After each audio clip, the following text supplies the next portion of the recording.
Hi, I'm TARUN TAHALANI and you are watching Fashion and Style. Well, we're here at the reopening of Ensemble, which is now open, has been closed for refurbishment and is opened as a much larger store on 2 levels. This is our flagship Ensemble, which started in 1987 and has seen some changes along the way, but now it's been revamped with a completely new look, as you can see. Dismal, non-existent, exhibition come sales, tailors, women looking at Vogue and trying to copy Western dresses into shalwar kameez. Nobody does that anymore. They wear Western clothes and they wear Indian clothes, or fusion. It's not people trying with their darzis at home to copy clothes in that manner. And there were no nice retail establishments. I mean, of course, there was lots for saris, but it was dismal. There were all these exhibitions that used to happen on Breach Candy and in the little gallery, and people would rush in. There were no trial rooms. You had to try clothes over what you were wearing. I mean, the fit of clothes was pathetic. So no, it wasn't very happening. What changes do you see now? Now, I'm talking this to all that I said was about 87 when we opened. Now I think that it's much more professional. People are much more aware. People are body conscious. People know what fits them and suits them. And there's a much more greater sense of ease, so they have their own identity, you know. So whether they wear Western or Indian, they're not trying to just ape, they have a stronger sense of themselves, they're more exposed. Retail is much more established. I think there are many wonderful designers, there are many nice stores, service is better, you know, it's a very different scenario today. The current trend in the fashion lifestyle. Well, I mean, as you can know, it's all very streamlined, fitted clothing now. People work hard to maintain themselves a certain way, and they're not going to wear loose jabba clothes anymore that hide it or make them look 3 sizes larger. Cut is very important now.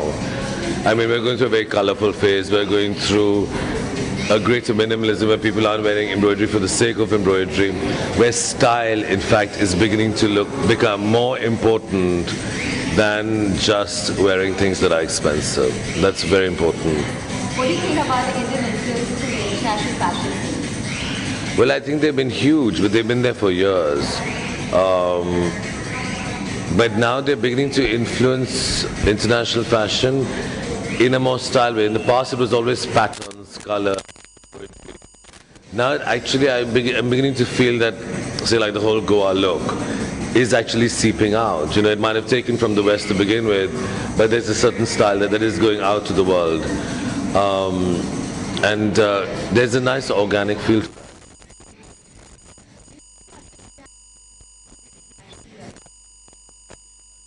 See, not at all. I don't think India's made any mark at all. India's made a great mark in being a factory, in being a contractor, in being subcontractors and doing embroideries, but you can't say that India has made a mark in the fashion scene abroad. I mean, you can say the Italians are, because you can name hundreds of Italian designers that sell all over the world, but you can't say that about India. I mean, India has factories where people get their production done, but because Gap get its production done in India doesn't mean that India's made a mark in the West.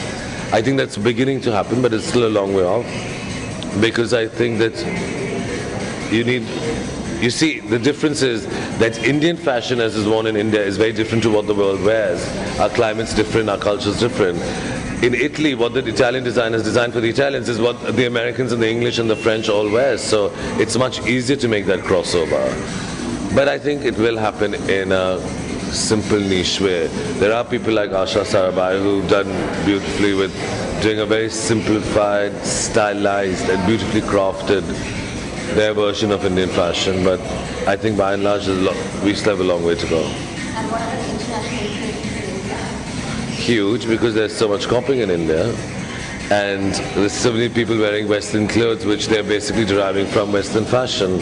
But that's okay, as the country gets into, as people become more secure and find their own style statements, you will see more of original thought and ideas being translated into action. What fabrics do you like? Well, I'm an evening wear designer predominantly, so I work with a lot with chiffon, georgettes, not so much crepe, lots of linens, I love stretch, and I actually do a lot of surface treatment. So we do hand painting, we do lots of embroidery, we do lots of chikankari, a lot of craft-based things. I mean, but I like fabrics that are soft, sexy, that cling to the body. Who has been your inspiration? Well, many people at different times, and it could be museums, it could be, I mean, it could be a Jamadani who I see crossing the street. I mean, it's women all over India, but I suppose intellectually, the studio's muse is Minal Modi, whose style is very refined and incredibly sophisticated, and who looks at things with an open eye and then twists it to adapt to her style, because that for me is real style. Okay, among the current designer scenario which is happening today, who do you think has potential as a designer? You know, I don't think it's professional for designers to comment on other designers. So Okay, upcoming designer. I really don't know, because I don't really go to designer shows. I mean, I see bits and pieces in magazines, but I don't, and I just have a policy that I don't comment. I mean, you know, I'm friends with Manish and, you know, Raghu, and I like Reena Thaka. I think Malini's great fun. I like what Manish does. But I'm just looking at them, you know, from an outside point of view. I'm not a customer evaluating whether I wear it or not. So. Okay, why do most people prefer designer products from like international designer products when we have like awesome designers in India?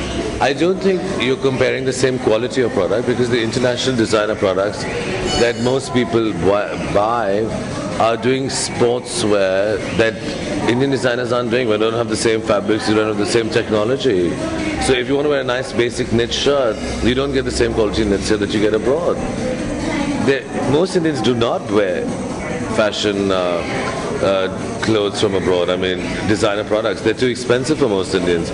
Most Indians actually are buying very low-end things, you know. I mean, they're going to buy basic Western things, you know. When someone wants to buy my clothes, you have to have a very special occasion. I've just started doing the jewel t-shirts. I have a waiting list of 400 people who want it. So you have to do it when it's the right time and do it with the right technology. What do you want to comment about copycats and original stuff which is happening here? Oh my God, I've stopped commenting on it. But the way something feels, that's what's important. What is the scope for the East-West fusion in India? Huge, because we are all actually urban Indians. I mean, you know, I'm Indian, but I grew up in Bombay, I spoke English, yet I'm very Indian. So in a way, in my head is a fusion head, you know. I grew up here, but I read Enid Blyton or, you know, played the piano, but still very Indian. And very equally comfortable wearing a churidar kurta and roaming around Rajasthan or Kerala or whatever. So it's a natural progression for us. Do you plan to have some shows in India or abroad in the future? No, I'll be doing Lakme India Fashion Week, and I will probably do one or two things in the summer abroad, but nothing's finalized. You know, I'm not doing shows for entertainment value anymore. It has to push my new line, otherwise forget it. It takes too much time. I'm focusing on building my brand and the business and the retail. Just roaming around doing shows, you know. But I'm doing a show day after tomorrow. Okay. What about abroad scenario? How do you place yourself? Well, we're showing in Milan Fashion Week. That's more than enough. We're doing a big promotion in New York with Lord & Taylor.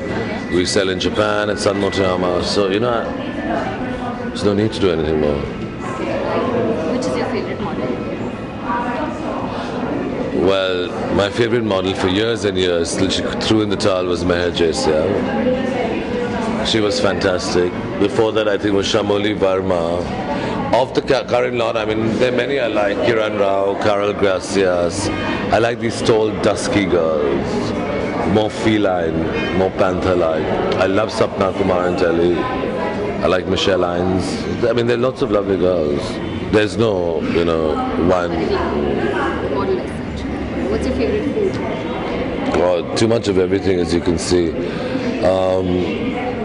I mean, there's no favorite food. I like all sorts of food. My favorite food is actually the Sindhi food that I grew up with. Because there's nothing like that. Your favorite holiday spot? Again, that changes all the time because you can't go back to the same thing. Favorite shopping outlet? Milan. Milano. What is Hi, love your shoes. Look at her. That's a diva. Quickly, swip the camera around. Quick. I'm serious. That's the diva. Thank you. Thank you. How lovely you look. I was dying to wear a t-shirt and top. Now you make sure she gives you the new ones before anyone else gets them. Where do you buy your accessories now? What accessories? Jewelry. I don't wear jewelry, as you can tell. And I buy all my shoes in Italy. What's your favorite color? Beige, black, Favorite language? indigo in India, What's your star sign? Cancer. Clothes that you chill out in? And then I chill out in my bathing suit at the pool. Your ideal relaxation? I'm very bad with relaxation. I'm very hyper. I have to work all the time or work out or do, I mean, I'm just not a good relaxed person. I paint, I play the piano. So I'm very busy doing all these things. Okay, tell us if you like something about your family. Like anybody from... Surprised they're not psycho living with me. That's all. If you were not a fashion designer, what would you be? Thought about it very often. Architect for sure. Painter. Architect interiors. It's all, it has to be in some, absolutely. I couldn't do anything else. Maybe this won't be it, It's how you describe yourself and what does fashion mean to you? It's a minute. It will be playing on the champagne. How do I describe myself? Fortunately, I haven't been able to fathom because I might not have been able to live with it if I really had a concise description. And what was the other one? And what does fashion mean to you? I mean, fashion for me is really all mixed up in style, personal style and attitude. And then, as you have different moods, I mean, as is normal emotionally or in your mind to have different moods, you have clothes that suit different moods depending on your style. And you might want to be very glamorous one day, you might want to be very lean, mean one day, you might just want to, have a day where you don't anyone want to look at you. It's an extension of the way you feel and it has to reflect your style, Fashion for me is not, everyone's wearing bootleggers or this or that. It's got to be, it's so personal, It has to be, otherwise you're just a clone. I mean,